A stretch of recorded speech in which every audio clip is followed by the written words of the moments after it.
Au nom du Père et du Fils et du Saint-Esprit, ainsi soit-il. Je voudrais revenir sur une prophétie de la Salette un petit peu, que j'ai déjà abordé un petit peu l'autre jour d'une certaine manière, montrant certains aspects, en tout cas d'une forme de l'Antichrist tel qu'il apparaît maintenant depuis déjà des siècles, qui s'est tourné contre l'Église, pour essayer de l'anéantir et de l'éclipser. Je voudrais montrer à ce sujet-là que nous voyons d'ailleurs souvent la Vierge Marie, représentée sur des images, non seulement écrasant la tête du serpent, par exemple la rue du Bac, on voit le globe terrestre, peut-être représenté en entier, que c'est juste la moitié. Avec le serpent, elle écrase la tête du serpent. Sur la médaille, on le voit, sur la médaille miraculeuse. Quand elle est apparue en 1830 à la rue du Bac, à Catherine Labouré, c'est représenté de cette manière-là. On voit les rayons, elle est sur ce globe terrestre, écrase la tête du serpent, et elle donne ses rayons de grâce pour tous ceux qui lui demandent ses grâces. Donc, pour tous ceux qui lui demandent les grâces de Dieu, qu'elle communique, elle qui est le canal de la grâce. Il nous a communiqué celui qui est la plénitude de la grâce, son Fils, notre Seigneur Jésus-Christ. Nous l'appelons notre Seigneur. Nous l'appelons notre Seigneur. Toutes les Écritures disent notre Seigneur, notre Seigneur. Nous n'avons pas 36 Seigneurs. Nous n'avons qu'un seul Dieu. Donc,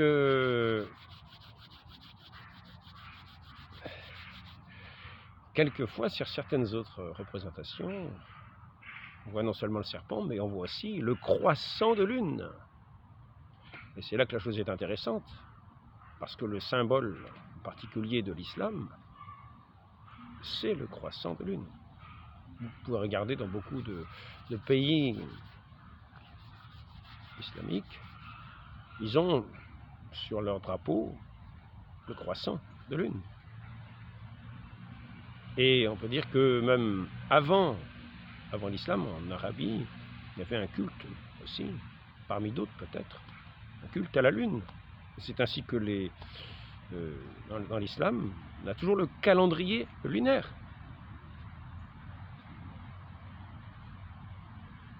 Donc il y a aussi le miracle de la lune. J'ai toujours pas compris ce que c'était, ce miracle de la lune. Une fondue en deux, je ne sais pas comment. Je ne sais pas en quoi ça consiste. Pour moi, ça demeure un mystère, mais je ne tiens pas non plus à en savoir plus sur ce sujet. Et donc, quand à la Salette Notre-Dame dit que l'Église sera éclipsée, il faut savoir que la très sainte Vierge Marie, elle est revêtue du soleil. Elle met son pied non seulement sur le serpent, mais sur la lune. Eh oui. Et par contre, elle est revêtue du soleil. Elle n'éclipse pas le soleil. Elle resplendit de ses rayons de soleil, couronnée de 12 étoiles. Et elle resplendit de ce rayonnement du soleil, parce qu'elle est revêtue elle-même du soleil. Le soleil qui est Dieu, le soleil qui est la lumière, qui est le Christ. Et celui qui est l'astre qui vient éclairer, qui vient donner le jour au monde. La lune, c'est plutôt l'astre des ténèbres.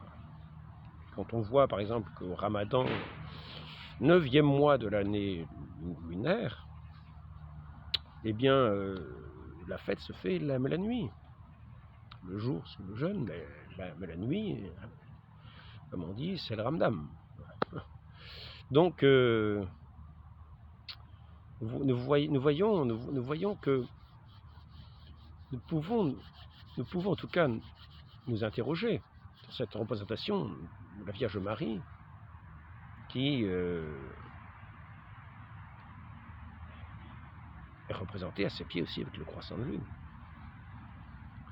En tout cas, quand il est dit que l'Église sera éclipsée, Rome perd pas la foi, ça, quand est-ce que ça va être l'apparition de 1848, la Salette. Il me semble que c'est 1848, si je ne me trompe pas. Rome perdra la foi. Admettons, c'est pas trop quand c'est, si c'est maintenant, si c'est plus tard, si c'est déjà passé. Rome perdra la foi. Et l'Église sera éclipsée. Alors, il y en a qui se sont fait une explication, ils disent que c'est l'Église, le corps de l'Église, qui aura éclipsé tout simplement l'Église, quoi. Alors il faut quand même se souvenir, que l'Église est indéfectible. Je rappelle simplement ce que je disais l'autre jour, si je retrouve le papier, essayer de retrouver ce papier-là. Indéfectibilité. Assurément, il demeure dans l'Église non seulement l'indéfectibilité dans le fait de croire, appelée infaillibilité passive, mais également l'infaillibilité dans la proclamation de la vérité révélée, lorsqu'elle a été proposée comme foi catholique, de telle sorte que même lorsque l'Église est privée temporairement de sa tête visible, il est impossible que tout le corps de l'Église enseigné ou tout l'épiscopat dans son enseignement s'écarte de la foi définie et sombre dans l'hérésie, car la permanence de l'esprit de vérité dans l'Église subsistit in, est-il dit dans ce texte, fait partie de la promesse même et de l'institution de l'indéfectibilité de l'Église, pour toujours jusqu'à la consommation du monde. Franzelin, on peut citer page 221-223. Ils ne peuvent pas enseigner l'hérésie ensemble, on parle des évêques, et d'un même mouvement. Ce sont les théologiens qui disent ça. Alors, la prestation d'obéissance rendue au pape par tous, cérémonie des cardinaux, c'est la cérémonie des cardinaux, j'appelle le Sixtine. Il ne s'agit pas ici de l'ensemble des évêques. Il s'agit simplement de la reconnaissance des cardinaux lors de l'élection. Il y a une cérémonie qui s'appelle la prestation d'obéissance, rendue par lui, rendue par tous, à lui, par tous. Donc il n'est pas possible que l'Église tout entière chute dans l'hérésie. Donc quand on parle de l'éclipse, il ne s'agit pas de l'éclipse de l'Église qui va s'éclipser elle-même. L'Église sera là jusqu'à la fin des temps, dans son institution visible. Même si il arrivait qu'un pape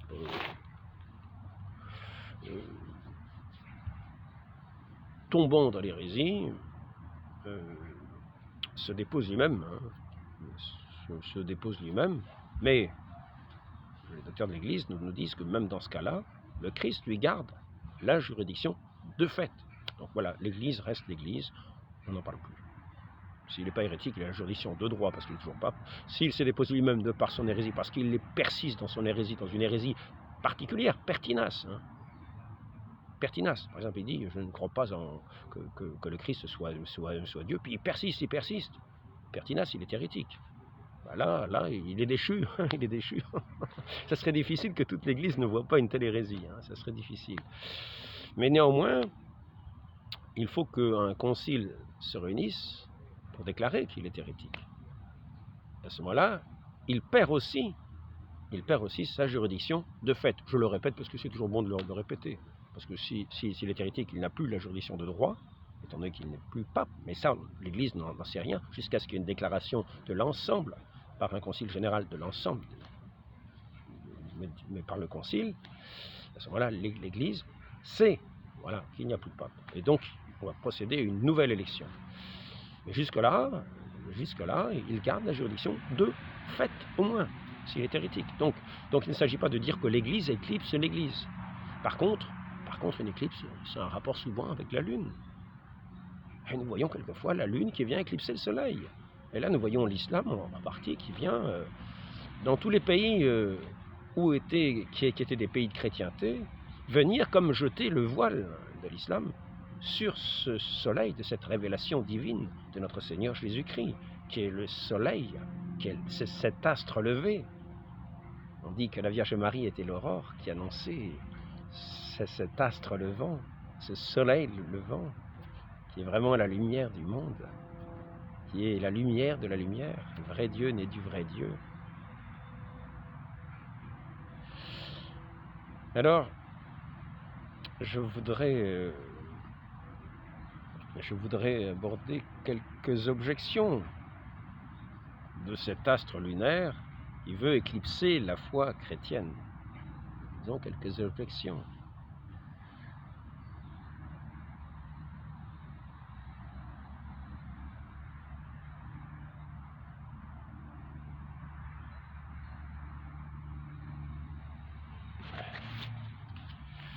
Alors par exemple, une des objections, j'aurais pu commencer, je ne sais pas exactement par laquelle commencer.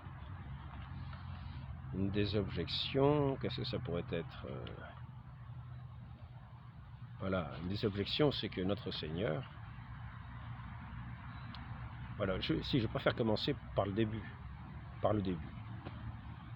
Donc, la première chose que passent son temps à dire les musulmans, c'est que tous les prophètes ne rappelle qu'une seule chose, c'est qu'il n'y a qu'un seul Dieu et unique.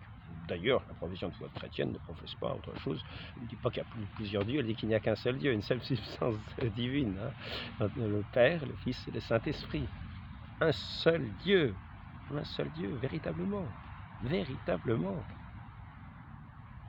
C'est un mystère, c'est un mystère. Et ceux qui veulent, ceux qui veulent comprendre par leur petite intelligence, un petit peu comme faisait. Il a eu cette grâce de rencontrer un ange sous la forme d'un enfant, Saint Augustin. Et il était là à réfléchir sur le mystère de la Sainte Trinité. Et cet ange vient lui révéler comment ça, avec notre petite intelligence, vous voudriez qu'on comprenne tout le mystère de Dieu. Et lui-même, donc, Saint Augustin arrivé sur la plage et il voit un enfant qui est en train de creuser, qui creuse un petit trou, puis Saint Augustin lui dit, mais qu'est-ce que tu fais là? Alors lui il dit, je fais ce que vous faites, je fais ce que vous faites, c'est-à-dire je vais essayer de faire rentrer toute l'eau de la mer dans ce petit trou. Il dira, mais c'est pas possible. Alors, vous c'est pareil, c'est pas possible. Donc il faut accepter que le mystère reste le mystère. Il y a une certaine révélation, il y a la révélation, ce plein jour, ce plein soleil pour notre humanité, pour la compréhension de nos intelligences et surtout pour notre salut.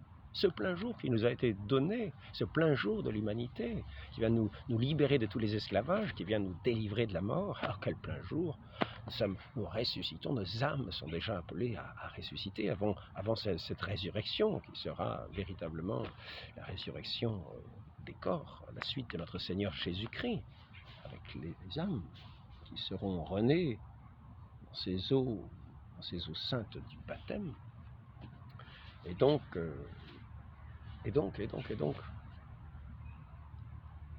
cet astre lunaire voudrait éclipser cet astre solaire de notre salut, de notre joie, de notre tout, de notre vie, de notre Dieu, de notre... Alors, qu'est-ce que tu veux, toi?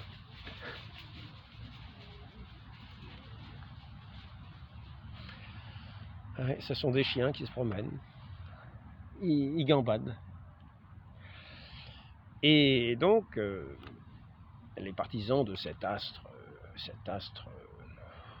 lunaire, cet astre de la nuit, de ce luminaire de la nuit, pour lequel on y voit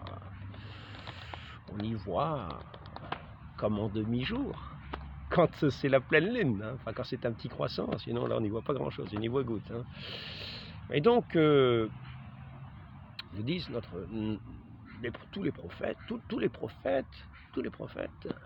ne disent qu'une seule chose, à chaque époque ils ne disent qu'une seule chose. Il n'y a qu'un seul Dieu, c'est vrai, c'est ce que nous disons aussi, nous avons un commandement. Notre Seigneur nous le rappelle au milieu de l'évangile numéro 12, parce que c'est une autre objection. Il y en a un qui dit, regardez, l'évangile selon saint Marc, chapitre 12, avec ça l'évangile est foutu. Oh, c'est pas vrai, mince, l'évangile est foutu, les chrétiens sont foutus, tout le christianisme est foutu avec ce passage de l'évangile, saint Marc, chapitre 12. Tout le christianisme est mis par terre. Ça fait 2000 ans qu'il y a l'évangile selon saint Marc, avec le chapitre 12, apparemment, à moins d'avoir des lunettes qui nous empêchent de voir le chapitre 12, quand nous voyons nous voyons cette personne qui vient auprès de notre Seigneur, comment peut-on avoir la vie éternelle? Faut-il faire pour avoir la vie éternelle? Notre Seigneur nous dit de garder les commandements. En premier, adorer Dieu par-dessus tout et son prochain comme soi-même. Alors là, c'est la fin du christianisme. Mais c'est pas ça que je vais d'abord aborder. Vous voyez, il y a des tas d'objections, comme si tout ce qui est de la science, de la connaissance chrétienne, illuminée par celui qui est la lumière de notre foi, éclairée aussi par l'Esprit Saint qui œuvre en ceux qui ont mis leur foi dans le Christ, vrai Dieu et vrai homme, qui les conduit à la vérité tout entière de ce Christ, de ce Fils unique de Dieu, de l'unique engendré du Père, l'unique engendré, il n'y en a pas d'autre. Il y a des créatures, toute la création, et il y a l'unique engendré de toute éternité, la parole, le Verbe éternel du Père. Donc, je vais continuer de revenir sur ce petit point que j'ai déjà abordé dans un entretien précédent. Il suffit d'entendre ce qui est dit à la Samaritaine. Vous adorez ce que vous ne connaissez pas. Vous adorez ce que vous ne connaissez pas. Mais l'heure vient, et c'est maintenant. Le Père cherche des adorateurs en esprit et en vérité. C'est-à-dire, de par cette connaissance du Fils,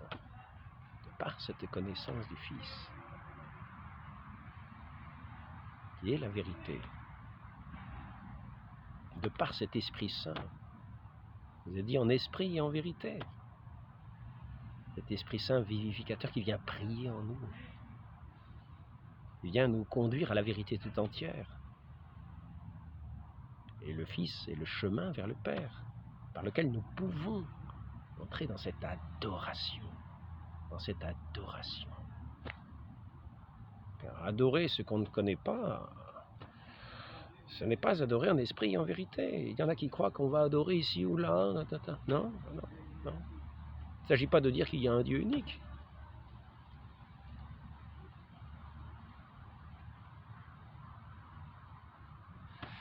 À ceux qui méprisent les chrétiens, le Christ dit, ils ne vous connaissent pas parce qu'ils ne connaissent pas le Père. Donc ils adorent ce qu'ils ne connaissent pas, c'est-à-dire qu'ils l'adorent mal. Ils ne l'adorent pas comme il faut l'adorer. Et le temps est venu de l'adorer en esprit et en vérité, par la connaissance du Fils. Nul ne peut honorer le Père s'il n'honore le Fils. Lui qui n'a pas le Fils n'a pas la vie. Donc ce commandement qui est fait d'adorer Dieu par-dessus tout, Dieu seul par-dessus tout, ne se fait pas sans le Fils, qui est le Verbe du Père, qui est le chemin vers le Père, l'unique médiateur.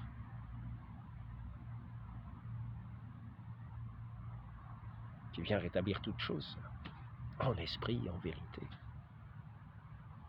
Et ainsi, notre prière répond à cette lumière du soleil, de cet astre éblouissant, dans cette vie retrouvée, dans cette louange offerte à Dieu le Père, au Fils et au Saint-Esprit.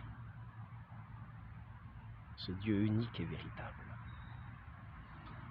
Donc ils sont là et ils disent de siècle en siècle, les prophètes ne rappellent que cette vérité.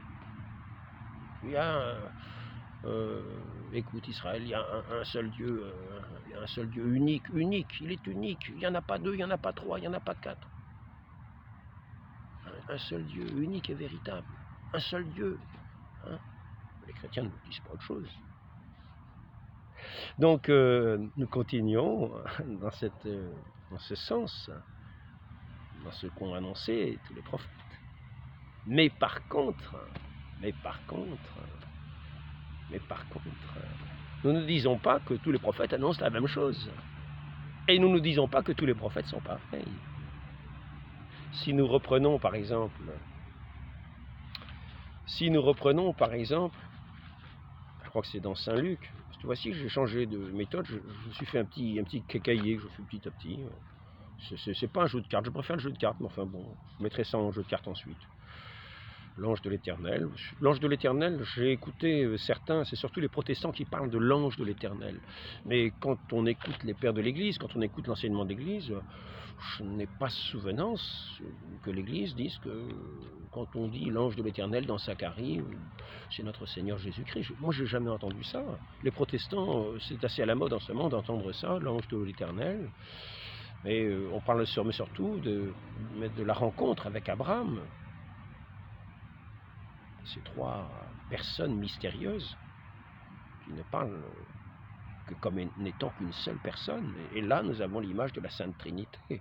C'est là que les pères de l'Église et l'Église fait référence aussi à la Sainte Trinité.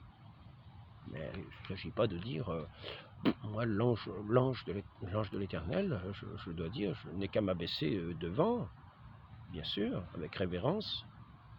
Je ne voudrais surtout pas l'offenser, mais je n'ai pas souvenir que l'Église nous ait enseigné quelque chose de particulier comme étant comparable à notre Seigneur Jésus-Christ ou au Verbe éternel. Je ne me souviens pas de ça. Il faudrait peut-être se renseigner sur ce sujet. Donc ici, il s'agit de Saint Jean-Baptiste, voilà. Par exemple, un musulman qui disait au sujet de Saint Jean-Baptiste, il avait des doutes. Saint Jean-Baptiste avait des doutes, il n'était pas sûr que ce soit celui qui était attendu. Parce qu'il envoie de sa prison quelqu'un dire « Es-tu celui qui doit venir ou devons-nous en attendre un autre ?» Il avait déjà annoncé que le Christ était l'agneau de Dieu, c'est-à-dire l'agneau qui doit être offert pour le sacrifice. C'est l'agneau de Dieu. Et il ne l'a pas annoncé à moitié. Un autre vient après moi et je ne suis pas digne de dénouer ses sandales.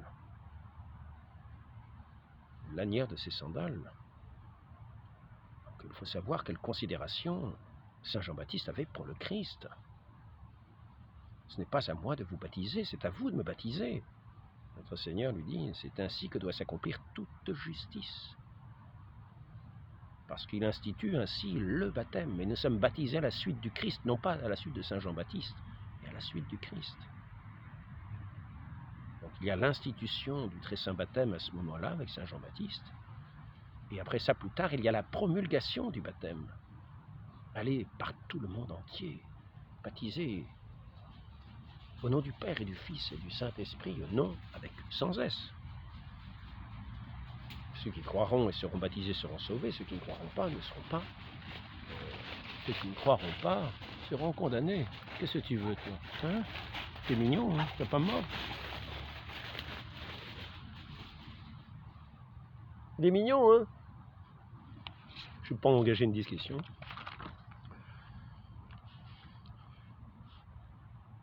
Donc ici, au sujet de Saint Jean-Baptiste, il s'agit de savoir une chose.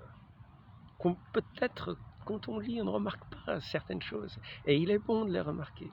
Il est bon de les remarquer. Il est bon de les remarquer. Ensuite, après ça, il faut remarquer une deuxième. Et il sera bon aussi de le remarquer, parce que normalement, c'est la fin de l'islam. Quand on dit ça, c'est la lune, elle retourne prendre ses quartiers, elle retourne perdre son éclat quand le jour arrive. C'est la lune, elle brille la nuit, quand c'est les ténèbres. Et quand c'est le jour, cet astre de la nuit perd son éclat et disparaît à nos yeux. Ainsi, le jour, quand le jour se lève, la nuit s'en va et les astres de la nuit disparaissent. Donc, nous allons voir, je parle d'abord de Saint Jean-Baptiste, une petite phrase qu'on ne remarque peut-être pas trop. Donc, les aveugles voient, Christ, en fait, Saint Jean-Baptiste a envoyé poser cette question à ses disciples pour montrer qu'il est vraiment celui qu'on attend, parce que le Christ va leur répondre. Ce n'est pas une question par ignorance, c'est une question pour leur pédagogique, comme on peut dire, afin qu'ils apprennent par la bouche même du Christ que c'est lui qui est annoncé par les prophéties. s'il va y avoir cette référence au texte d'Isaïe, par exemple le 29-18, ou Isaïe 42-7, il paraît, ouais. 42-7, 37, 35-2-6, mais c'est surtout Isaïe 29-18, je crois. Es-tu celui qui doit venir ou devons-nous en attendre un autre? Les aveugles recouvrent la vue, les morts ressuscitent, les pauvres sont évangélisés.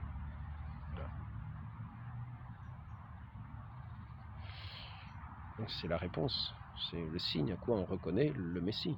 Aussi, c'est un des signes, mais suffisant. Et donc les pauvres sont évangélisés. Heureux celui qui ne se scandalisera pas à mon sujet. Et là, on peut s'adresser aux musulmans, qui malheureusement ont l'air de se scandaliser devant le Messie, devant l'envoyé de Dieu. Et les Juifs, pareil, les Juifs qui ne se sont pas convertis à cette nouvelle. Et certains vont dire, qui aurait imaginé qu'on annonce ce mystère chrétien aux Juifs, hein? N'oublions pas que notre Seigneur se fait mettre à mort pour avoir dit qui il était. Et que pratiquement tous les apôtres ont été martyrisés. On dit Saint Jean à la porte latine, on l'a mis dans une cuve d'huile bouillante, il en est ressorti. C'est le seul qui n'est pas mort. Tous les autres ont été, Saint Pierre crucifié la tête en bas, Saint André crucifié sur une croix, on connaît de Saint André, Saint Jacques décapité, voilà. Ils sont tous morts, martyrs pour annoncer le Christ. Et plusieurs devant les Juifs.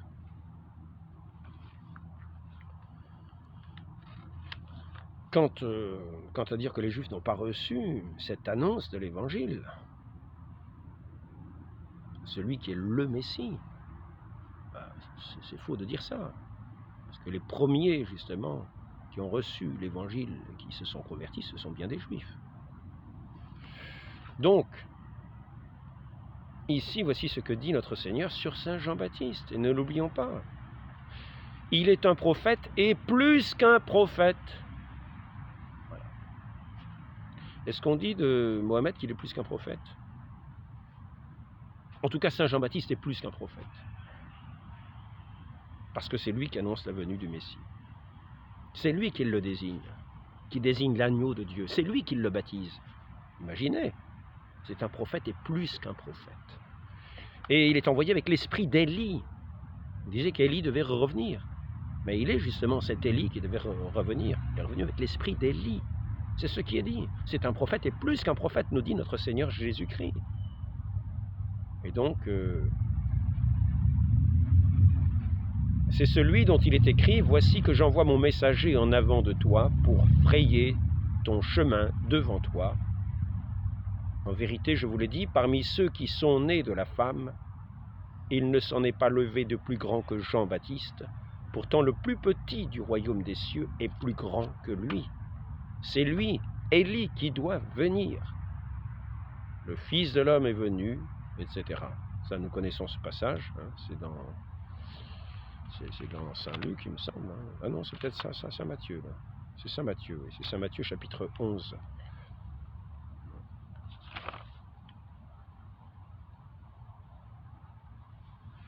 Et maintenant, pour en terminer, donc, souvenons-nous que Saint Jean-Baptiste est supérieur à tous les autres prophètes, de la parole même du Christ. Il est un prophète et plus qu'un prophète, parce qu'il annonce celui qui doit venir. Comprenez-vous? C'est pas la peine d'en chercher un autre. Pas la peine de chercher des quantités de prophètes après, il n'y en a pas. Il est un prophète et plus qu'un prophète, parce que c'est lui qui annonce l'agneau de Dieu, qui est venu pour le salut du monde. Et quand ensuite nous en arrivons à la lettre aux Hébreux, là le débat est clos. Il n'y a pas besoin de chercher beaucoup plus loin. Le débat est clos. Le débat est clos tout simplement parce que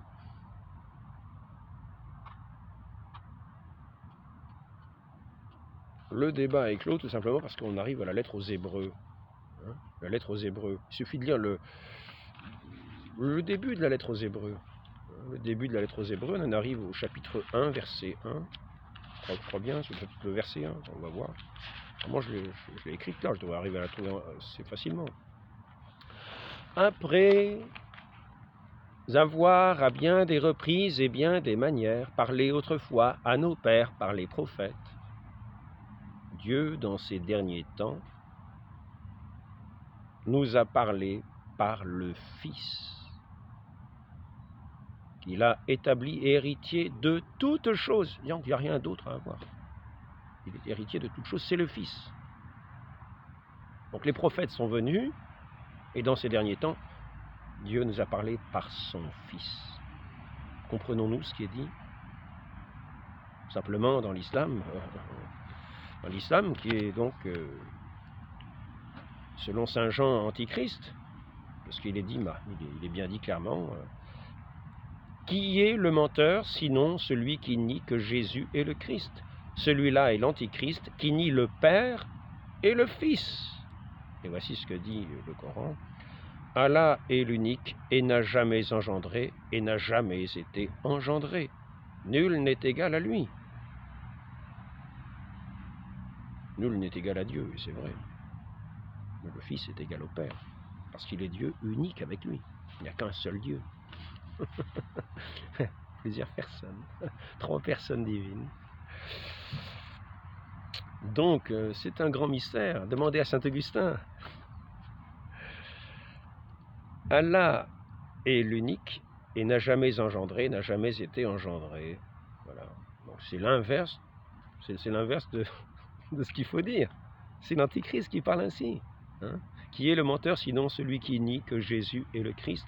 Celui-là est l'Antichrist qui nie le Père et le Fils. Et que nous sachions, il est bien dit que le Fils, le Verbe, Fils, l'unique engendré du Père. Dommage. Donc nous voyons bien cet astre lunaire qui commence à pâlir, parce que le jour se lève. Et maintenant que nous avons vu qu'après les prophètes, c'est directement le Fils de Dieu qui vient, comme le soleil du jour, il n'est plus temps de laisser place à la nuit. Non. La nuit est partie et s'est dissipée, et son astre nocturne est parti avec. Et la Vierge Marie l'a mis sous ses pieds. Donc sachons écouter ces paroles qui ne paraissent pas grand-chose. Après avoir à bien des reprises et de bien des manières parlé autrefois à nos pères par les prophètes, Dieu dans ces derniers temps nous a parlé par le Fils, qu'il a établi héritier de toutes choses. S'il est héritier de toutes choses, sachez qu'il n'y a rien d'autre à hériter. Donc si vous cherchez ailleurs, vous n'aurez même pas quelques miettes. Vous n'aurez rien du tout. Il est héritier de toutes choses. Mais ceux qui cherchent ailleurs la lumière se trouveront dans des grandes ténèbres. Il n'y aura même pas la lune pour les éclairer. Ce seront des ténèbres éternelles.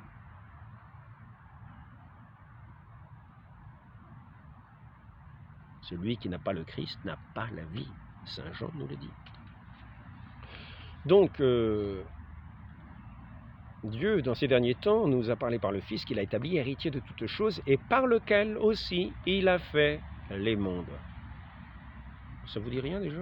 Que disait Saint Jean déjà dans son prologue? Par lui tout a été fait, sans lui rien n'a été fait. C'est bizarre, il y a comme une répétition. Donc il y a certains qui s'imaginent que c'est simplement pour lui, comme une créature qui recevrait les... Mais c'est par lui que la création est faite. Rien n'a été fait sans lui, vous voyez? Là c'est dans la lettre aux Hébreux, Dieu, dans ces derniers temps, parlé par le Fils, qu'il a établi héritier de toutes choses, par lesquelles aussi il a fait les mondes, et qui étant la splendeur de sa gloire et l'empreinte de sa substance, soutenant toutes choses par la parole de sa puissance, après avoir opéré la purification des péchés, s'est assis à la droite de la majesté divine. Là, il n'y a plus rien à dire. La droite de la majesté divine égale au Père. C'est l'égalité.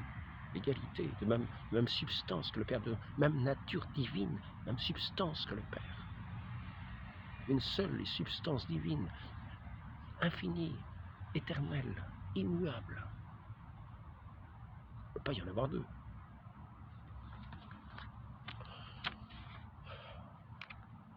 Éclat substantiel mais distinct de la lumière qui le produit, éclat éternel comme cette lumière même.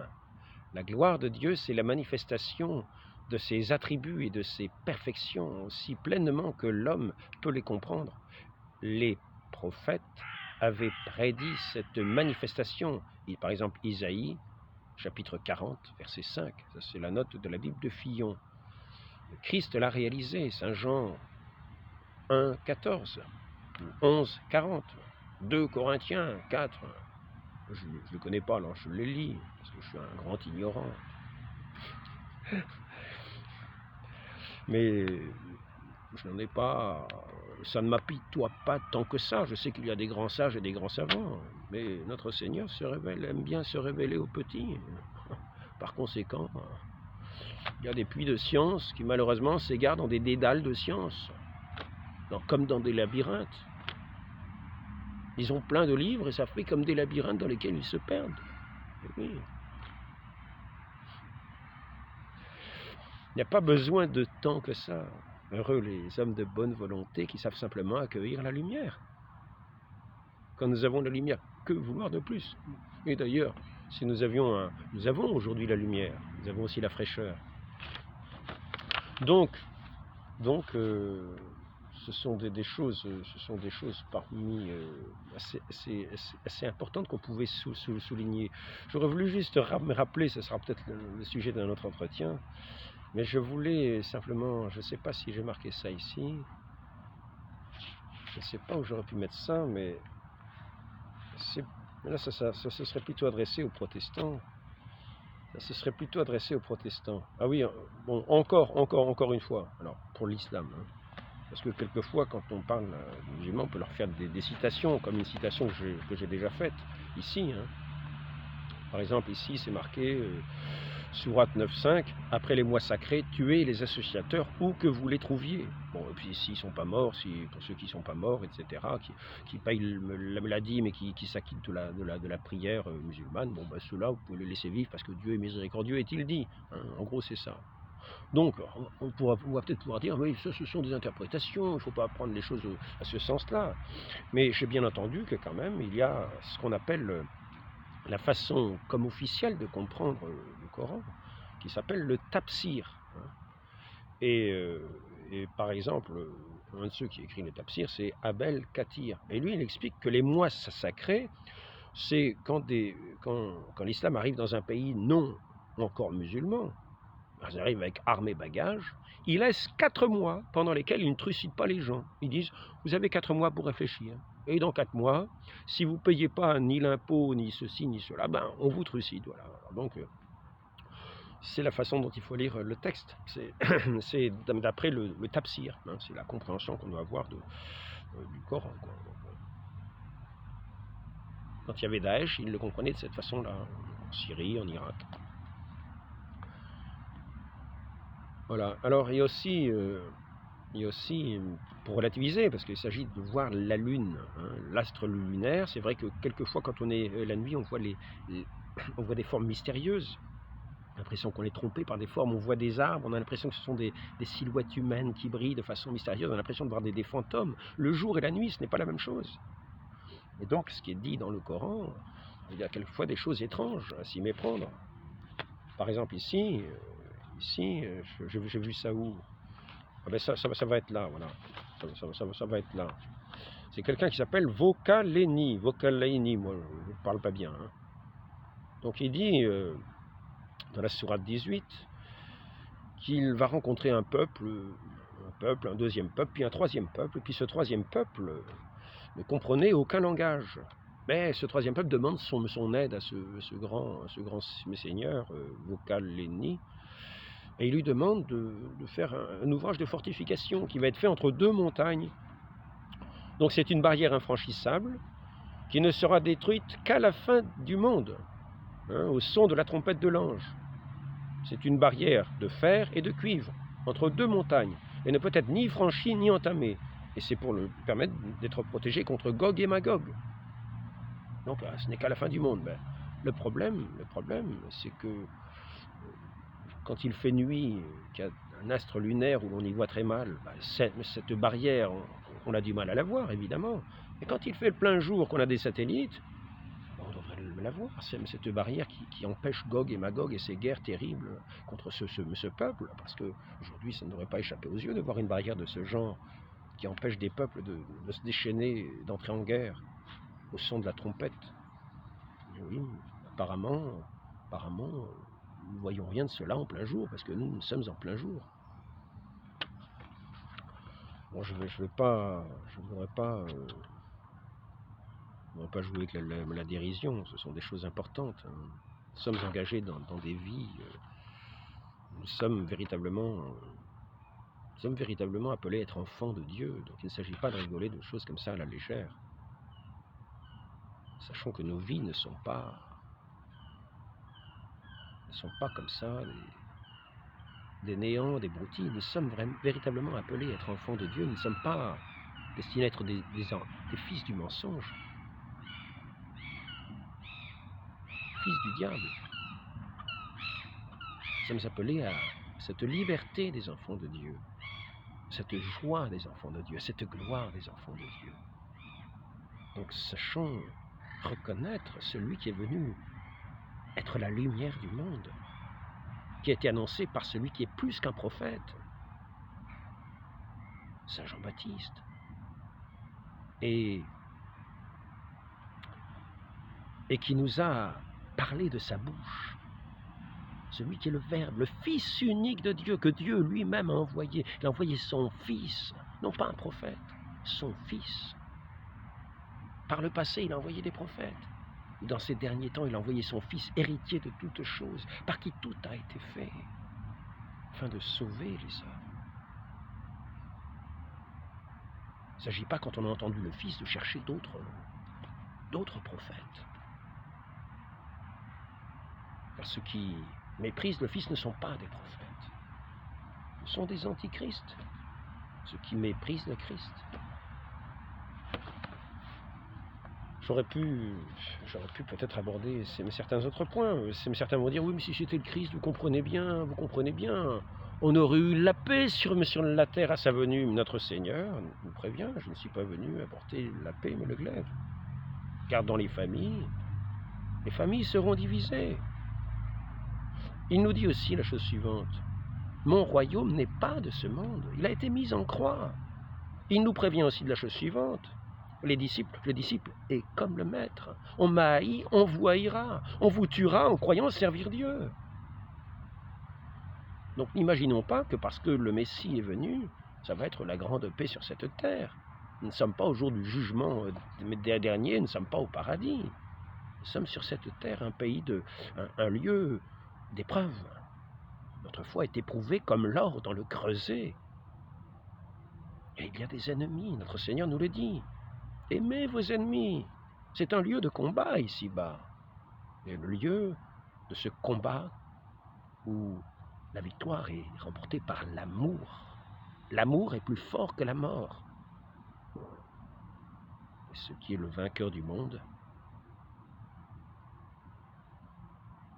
c'est notre foi. Notre foi dans ce Fils unique et bien-aimé du Père. Ce Père a dit, voici mon Fils, bien-aimé, en qui j'ai mis tout mon amour, écoutez-le. Est-ce trop dur pour des oreilles que d'entendre cette voix céleste, cette voix de Dieu qui nous dit d'écouter son Fils, qui a donné sa vie pour nous, afin de nous libérer de cet enchaînement du péché. Et donc, notre Seigneur dit, mon royaume n'est pas de ce monde. Si mon royaume avait été de ce monde, j'aurais eu 12 légions d'anges et je n'aurais pas été mis en croix. C'est ainsi qu'il dit à Pilate. Mon royaume n'est pas de ce monde. Il ne faut donc pas s'attendre. Il ne faut donc pas s'attendre parce que notre Seigneur, le Messie, le Fils unique de Dieu, est venu sur cette terre, qu'il a été mis en croix, crucifié, que tous ses disciples que tous ses apôtres ont été martyrisés, et que ses disciples à travers le monde ont été martyrisés de partout pour témoigner de cette vérité, afin que ce royaume de Dieu s'étende, ce royaume dans les cœurs, dans les âmes. Mais par contre, pour ceux qui ont reçu ce Fils unique de Dieu, qui est le bien-aimé du Père, ils sont réconciliés avec Dieu, ils sont en paix avec Dieu, en paix avec eux-mêmes. Et partout, ils portent cet amour de Dieu, du Christ, du Saint-Esprit. Et ainsi, il règne, même si on les martyrise. Il faut garder cette douceur. C'est ainsi que les disciples du Christ sont vainqueurs, en gardant la douceur, ne se laissant pas vaincre, en faisant le mal pour répondre au mal. Car là, le disciple serait vaincu. Non. Notre Seigneur était mis en croix alors qu'il ne faisait que le bien. Pour quelle bonne œuvre voulez-vous me condamner? Nous ne te condamnons pas parce que tu fais des bonnes œuvres, mais parce que tu te fais l'égal de Dieu. Et oui, c'est ce qui est dit.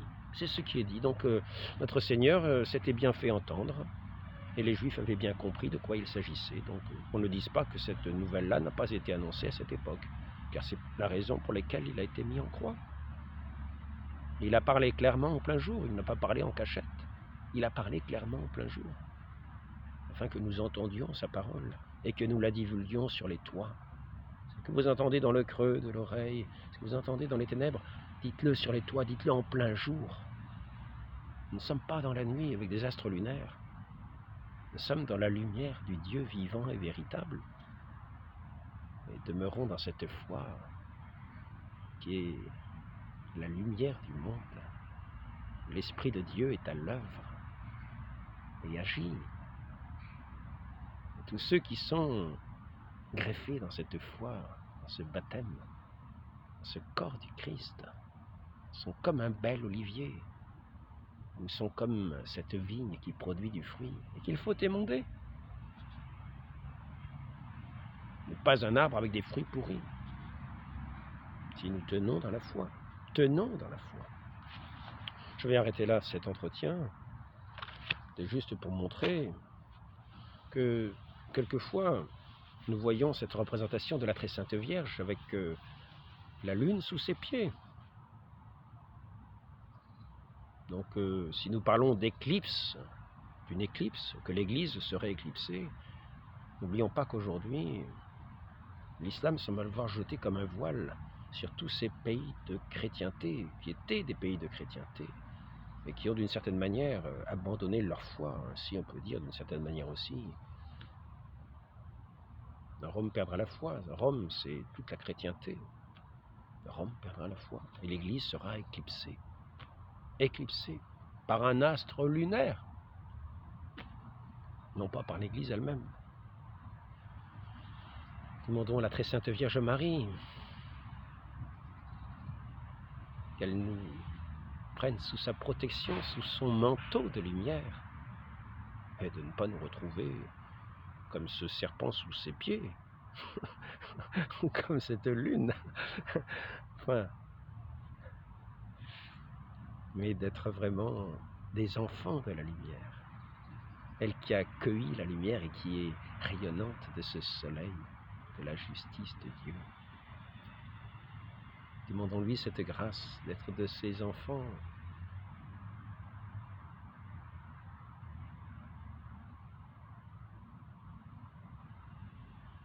de ces nouvelles créatures que son Fils a rachetées à la mort et aux ténèbres, ainsi soit-il.